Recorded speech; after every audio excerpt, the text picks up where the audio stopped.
आखिर क्यों मनाई जाती है होली? जानिए इससे जुड़ी पौराणिक रोचक कथाएं। दोस्तों, हमारे चैनल को लाइक, सब्सक्राइब एंड शेयर जरूर कर दे। इससे हमें वीडियो और भी कहानियां बनाने में मोटिवेशन मिलता है।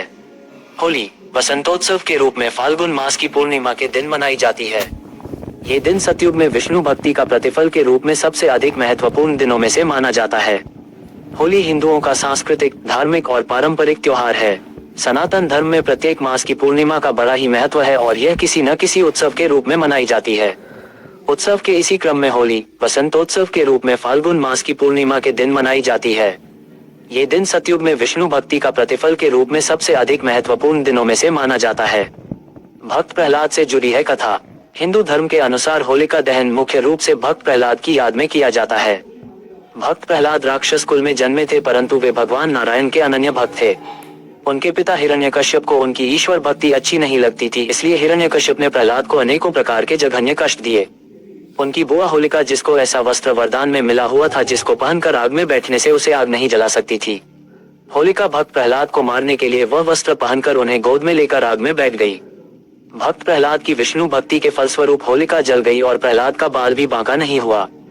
शक्ति पर भक्ति की जीत की खुशी में ये पर्व मनाया जाने लगा। साथ में रंगों का पर्व ये संदेश देता है कि काम, क्रोध, मद, मोह एवं लोभ रूपी दोषों को त्याग कर ईश्वर भक्ति में मन लगाना चाहिए। राधा कृष्ण के पवित्र प्रेम से है संबंध। होली का त्योहार राधा कृष्ण के पवित्र प्रेम से भी जुड़ा हुआ है।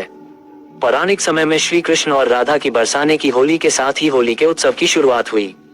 आज भी बरसाने और नंदगांव की लट्ठमार होली विश्व विख्यात है। कामदेव की तपस्या। शिव पुराण के अनुसार हिमालय की पुत्री पार्वती शिव से विवाह हेतु कठोर तपस्या कर रही थीं और शिव भी तपस्या में लीन थे। इंद्र का भी शिव पार्वती विवाह में स्वार्थ छिपा था कि तारकासुर का वध शिव पार्वती के पुत्र द्वारा होना था।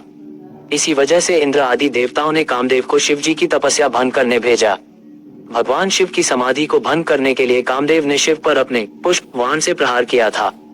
उस वाण से शिव के मन में प्रेम और काम का संचार होने के कारण उनकी समाधि भंग हो गई। इससे क्रुद्ध होकर शिव जी ने अपना तीसरा नेत्र खोल कामदेव को भस्म कर दिया।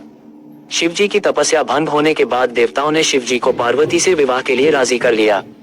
कामदेव की पत्नी रति को अपने पति के पुनर्जीवन का वरदान और शिव जी का पार्वती से विवाह का प्रस्ताव स्वीकार करने की खुशी में देवताओं ने इस दिन को उत्सव की तरह मनाया। ये दिन फाल्गुन पूर्णिमा का ही दिन था।